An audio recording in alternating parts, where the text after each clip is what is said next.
सभी को नमस्कार। आज हम साइबर सिक्योरिटी के अंतर्गत IT act 2000 that is information technology act 2000 के बारे में जानकारी लेंगे। साथियों, समाज में विभिन्न तरह की घटनाएं होती हैं या विशिष्ट रूप से कहें कि आपराधिक घटनाएं होती हैं। जैसे किसी ने किसी की ज़मीन हड़प ली, किसी का पैसा छीन लिया, किसी को मार दिया।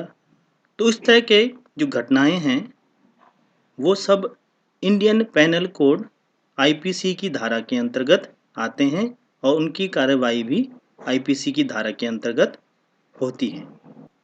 परंतु अगर कोई क्राइम कंप्यूटर की सहायता से किया गया है या इंटरनेट की सहायता से किया गया है या आपका कोई pan card, credit card, debit card, email, social networking accounts, इनका अगर गलत उपयोग होता है किसी के द्वारा, तो आप उसको सामान्य पुलिस थाने में न जाकर शहर में बने विशिष्ट साइबर सेल में जाएंगे, क्योंकि यह क्राइम साइबर क्राइम के अंतर्गत आता है। और जिन धाराओं के अंतर्गत ये कार्रवाई होती है, सुनिश्चित होती है, उसको आईटी एक्ट 2000 के नाम से जाना जाता है। तो आइए पढ़ते हैं आईटी एक्ट 2000। साथियों, आईटी एक्ट 2000 एक बहुत ही बड़ा दस्तावेज है। हम इसके कुछ महत्वपूर्ण सेक्शंस को या आर्टिकल्स को ही कवर करेंगे जो हमारे लिए अति आवश्यक है। First is section 43, penalty and compensation for damage of computer और कंप्यूटर सिस्टम ईटीसी। अगर आप किसी के कंप्यूटर को या कंप्यूटर सिस्टम को डैमेज करते हैं तो उसके लिए क्या प्रावधान है। तो इस केस में या आपने डैमेज किया है या आपका डैमेज हुआ है कंप्यूटर, तो आपको उसका कंपनसेशन या तो देना पड़ेगा या आपका हुआ है तो आपको उसका कंपनसेशन पूरा मिलेगा। ये प्रावधान है सेक्शन 43 के अंतर्गत। सेक्शन 65 या आर्टिकल 65 कहता है कि अगर सोर्स डॉक्यूमेंट में कोई टेम्परिंग हुई है, कोई ऑल्ट्रेशन हुआ है, कोई मॉडिफिकेशन हुआ है, ये डॉक्यूमेंट इलेक्ट्रॉनिक डॉक्यूमेंट कोई भी ऑफिशियल रिकॉर्ड हो सकता है, कोई भी प्रोग्राम हो सकता है, कोई भी सॉफ्टवेयर कोड हो सकता है। अगर इसमें कोई टेम्परिंग हुई है तो 3 साल की सज़ा का प्रावधान है और 2 लाख तक की फाइन का इसमें प्रावधान है। Under section 66 hacking with computer system, आपका कंप्यूटर सिस्टम हैक हुआ है या आपने हैक किया है, दोनों केस में 3 साल की सज़ा। अगर आपने किया है तो आपको 3 साल की सज़ा हो सकती है और 2 लाख तक का जुर्माना आपको देना पड़ सकता है। या आपका हुआ है तो जिसने किया है उसको 3 साल तक की सज़ा या 2 लाख रुपए या दोनों, जैसा भी केस है वो हो सकता है। हैकिंग से आप लोग वाकिफ होंगे ही। हैकिंग मीन्स इलीगली किसी के कंप्यूटर सिस्टम को एक्सेस करना। Under section 66A sending offensive messages through communication services etc.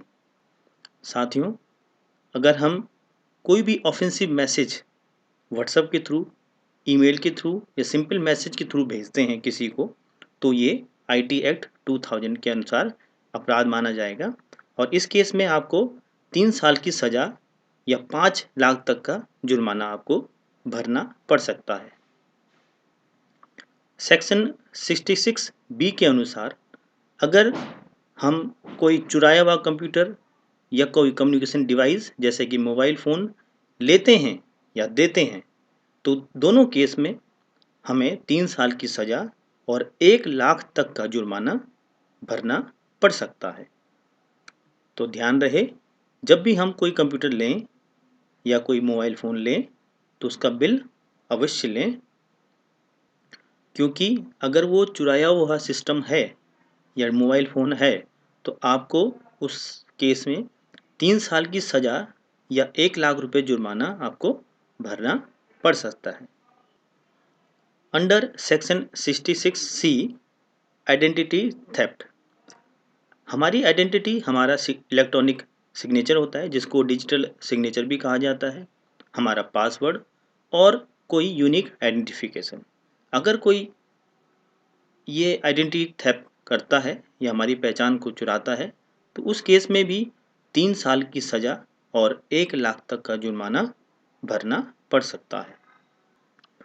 Under section 66D cheating using computer resources, अगर आपने कंप्यूटर को एज ए रिसोर्स मान के कोई चीटिंग की है तो उस केस में भी आपको 3 साल की सज़ा या 1 लाख तक का जुर्माना या दोनों ही हो सकते हैं। Under section 66E violation of privacy, यहाँ पे अगर हम किसी की प्राइवेट पिक्चर्स को बिना उसके कंसेंट के खींचते हैं या लेते हैं और उसको सोशल मीडिया में पब्लिश कर देते हैं तो ये IT एक्ट 2000 के अनुसार एक अपराध माना जाता है और इस केस में 3 साल की सज़ा और 2 लाख तक का जुर्माना देना पड़ सकता है। सेक्शन 66F ये बहुत ही इम्पोर्टेंट है, पनिशमेंट फॉर साइबर टेररिज्म। साथियों, साइबर टेररिज्म हमारी देश की एकता और अखंडता पर आघात कर सकता है और बहुतों की जान भी ले सकता है। ये एक दंगे को बढ़ाने के लिए एक टूल की तरह यूज होता है। अभी कुछ दिनों पहले ही आपने हाथरस की घटना सुनी होगी, उसमें रातों ही रात एक वेबसाइट बन गई जिसमें कि किस तरह से आंदोलन करना है, साथ में क्या ले जाना है, इस तरह की एक कुछ घटनाएं हैं जो मास डिस्ट्रक्शन को बढ़ावा देती हैं और ये सारी घटनाएं हमारे देश की यूनिटी के लिए, इंटीग्रिटी के लिए, सिक्योरिटी के लिए और सोवरेनिटी के लिए एक खतरा है।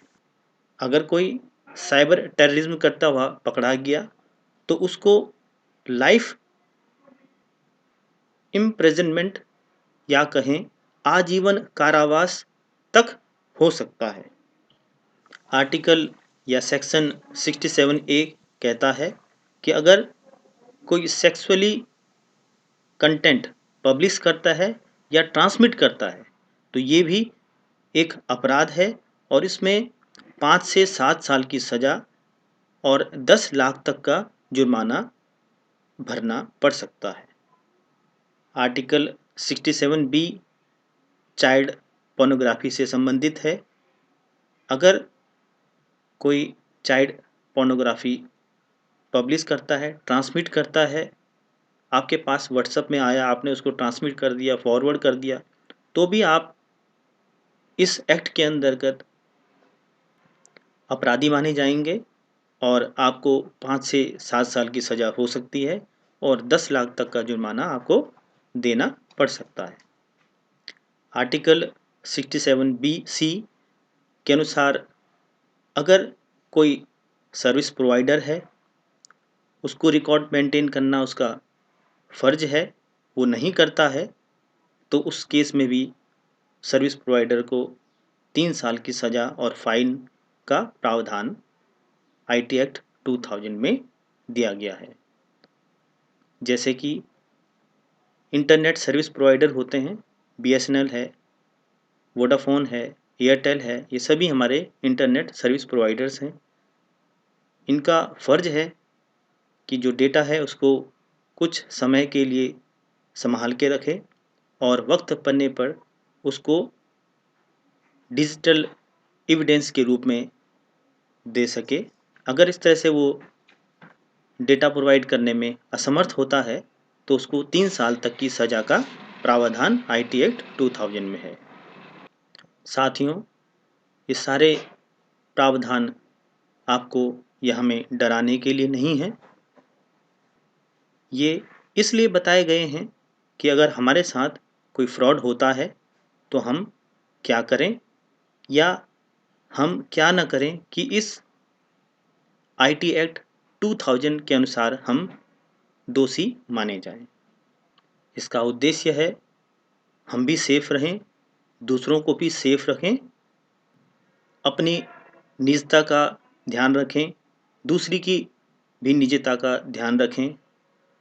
इसके अलावा मैं आपको कुछ पर्सनल टिप्स देना चाहता हूँ। जब भी आप ऑनलाइन शॉपिंग करें, ऑनलाइन ट्रांजैक्शंस करें, तो जो पिन डालते हैं या पासवर्ड डालते हैं उसके लिए वर्चुअल कीबोर्ड का ही प्रयोग करें। जब भी आप कोई पासवर्ड बनाएं तो पासवर्ड स्ट्रॉन्ग रखें। उसमें भूलकर भी आपका नाम, आपके फैमिली मेम्बर्स का नाम, date of birth, date of joining, ये सब चीज़ें ना हों, क्योंकि जो हैकर्स होते हैं वो जनरली आपका सारा बायोडाटा निकालते हैं विभिन्न स्रोतों से, या आपके द्वारा ही एक फॉर्म भरवाएंगे या आपके सोशल नेटवर्किंग साइट्स से आपकी सारी जानकारी एकत्रित करेंगे और उस पासवर्ड को बनाने का प्रयास करेंगे। ऐसे बहुत सारे सॉफ्टवेयर्स आज मौजूद हैं जो कॉम्बिनेशन ऑफ कीवर्ड्स, अल्फ़ाबेट्स को मिला के पासवर्ड बनाते हैं और पासवर्ड क्रैक करने की कोशिश करते हैं। तो इसलिए जब भी पासवर्ड बनाएं तो सेंटेंस फॉर्म में बनाएं। जैसे आई लव उत्तराखंड, यहाँ पे आई के बदले हम 1 यूज़ कर सकते हैं, ओ के बदले हम 0 यूज़ कर सकते हैं या @ यूज़ कर सकते हैं। इसी तरह से हमको याद रखना है आई लव उत्तराखंड, बट इसमें हम सिमिलर कैरेक्टर के बदले वो सिमिलर डिजिट्स यूज़ कर सकते हैं, स्पेशल कैरेक्टर यूज़ कर सकते हैं। जैसे ए के बदले हम @ यूज़ कर लें। इस तरह से पासवर्ड को स्ट्रॉन्ग बनाएं। कभी भी उसमें date of birth, date of joining, अपना आधार कार्ड, पैन कार्ड ये ना डालें। तीसरी बात, जब भी हम अपनी ईमेल्स खोलें तो ध्यान रहें कि जब भी हम ईमेल खोलते हैं तो हमारे नोन पर्सन के द्वारा जो ईमेल हैं उन्हीं को खोलें, अननोन ईमेल को रिस्पॉन्ड न करें।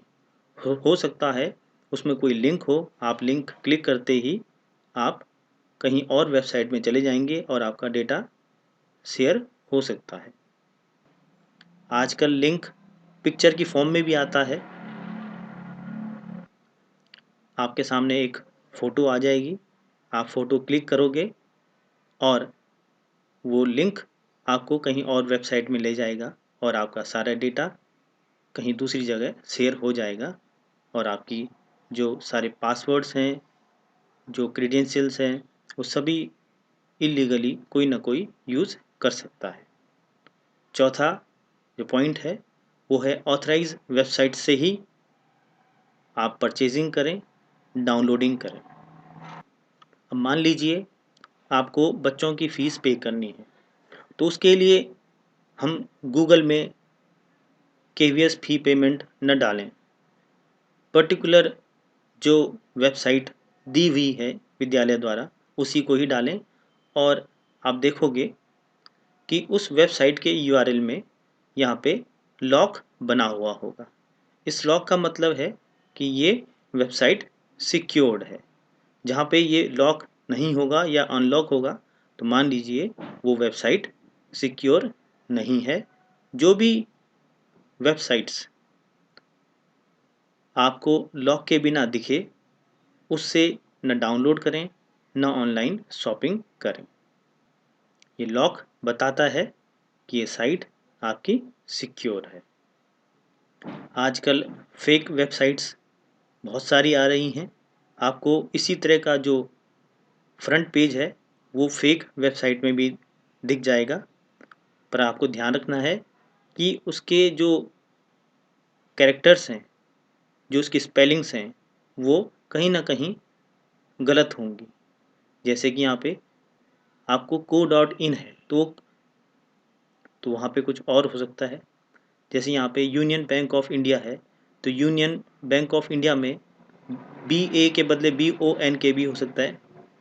तो कहीं ना कहीं स्पेलिंग में वहाँ पे भिन्नता होगी, तो आप इसका ध्यान रखेंगे। और लॉक उस वेबसाइट में है या नहीं, इसका ध्यान रखेंगे। और स्पेलिंग ध्यान देंगे कि स्पेलिंग ठीक है या नहीं है। जब भी आप ऑनलाइन काम कर रहे हैं, उसके बाद आपने कोई इम्पोर्टेंट काम किया है, तो आप ये ट्रिपल डॉट में जाके, हिस्ट्री में जाके क्लियर ब्राउजिंग हिस्ट्री ज़रूर कर दें। यहाँ पे पूछेगा ऑल टाइम या 1 आवर, तो आपने, आपकी इच्छा है इसको ऑल टाइम करें या 1 आवर करें, 2 आवर की करें। वैसे ऑल टाइम करना ज़्यादा सेफ़ है। इससे जो भी आपने वेबसाइट सर्च की हैं, एक्सेस की हैं, जो भी आपने ऑनलाइन काम किया है, वो सारा डेटा ब्राउज़र से हट जाएगा और कोई थर्ड पर्सन आके ये चेक नहीं कर सकता कि आपने क्या सर्च किया है, क्या ब्राउज़र में खोजा है, या क्या काम किया है, या क्या आपने पासवर्ड डाला है। अन्यथा हम ब्राउजिंग हिस्ट्री से पासवर्ड को भी पता कर सकते हैं कि आपने क्या पासवर्ड डाला है, कौन सी वेबसाइट सर्च की है। ये सारी जानकारी हम ब्राउजिंग हिस्ट्री से ले सकते हैं। सेफ ब्राउजिंग का एक और मेथड है कि हम कोई भी विंडो खोलें तो उसको न्यू इनकॉग्निटो मोड में खोलें या न्यू इनकॉग्निटो विंडो में खोलें। इससे क्या होगा कि हमको जो हिस्ट्री है उसको क्लियर करने की आवश्यकता नहीं होगी। तो ध्यान रहे, जब भी आप कोई फाइनेंशियल ट्रांजैक्शंस कर रहे हैं या कोई इम्पोर्टेंट काम कर रहे हैं ऑनलाइन, तो आप वो काम न्यू इनकॉग्निटो विंडो में ही करें। आजकल एक नया वर्ड यूज़ हो रहा है, फिशिंग, जिसको कि फेक ईमेल भी कहा जाता है। फिशिंग या फेक ईमेल आजकल बहुत ही प्रचलित है और बहुत सारे लोग इसका शिकार हो रहे हैं। इसमें क्या होता है, चलो जानते हैं। इसमें आपको मैसेज आता है कि आप कुछ रुपए जीत गए हैं और आपको एक फॉर्म फिल करना है, या इस तरह का मैसेज आता है income tax department tax refund नाम से, और आपको कहा जाता है कि आपको एक फॉर्म भरना है, टैक्स रिफंड फॉर्म ऑनलाइन भरना है। जबकि आपको पता है कि इस तरह का जो इनकम टैक्स डिपार्टमेंट है वो फॉर्म जारी नहीं करता है, पर इस तरह से फॉर्म आता है और हम उसको भरने लग जाते हैं। तो इस तरह से ये टैक्स रिफंड फॉर्म आता है और हम ये सारी जानकारी उस फॉर्म में भर देते हैं। जबकि हमें पता है कि जब हम टैक्स भरते हैं तो ये सारी जानकारी उसमें ऑलरेडी होती ही होती है। तो आप देखेंगे कभी भी हम ATM पिन नहीं डाला करते हैं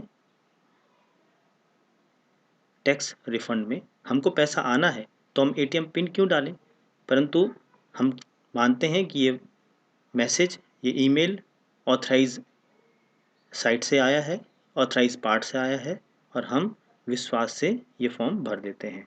और जैसे ही हम ये फॉर्म भरते हैं, हमारा डेटा गलत हाथों में चल जाता है और हमें फाइनेंशियली लॉस हो जाता है। तो ये फिशिंग बहुत ही प्रचलित टूल है आजकल फ्रॉड करने का।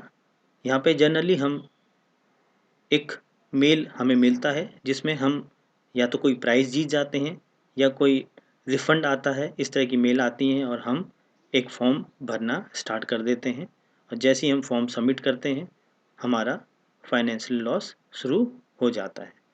तो इस तरह से हम फिशिंग से कैसे बचें, ये इलीगल जो फॉर्म आते हैं या जो इस तरह से इलीगल या कहें अननोन मेल्स आती हैं, स्पैम मेल्स आती हैं, उनको हम रिस्पॉन्ड ना करें, तो हम इस फिशिंग से बच सकते हैं। तो एक बार पुनः आग्रह है आपसे कि ऑनलाइन ट्रांजैक्शन में वर्चुअल कीबोर्ड का यूज़ करें। जो फिजिकल कीबोर्ड हमारे पास होता है उसका यूज़ ना करें पिन या पासवर्ड डालने के लिए। पासवर्ड स्ट्रॉन्ग बनाएं और लंबा पासवर्ड बनाएं, एक सेंटेंस फॉर्म में बनाएं।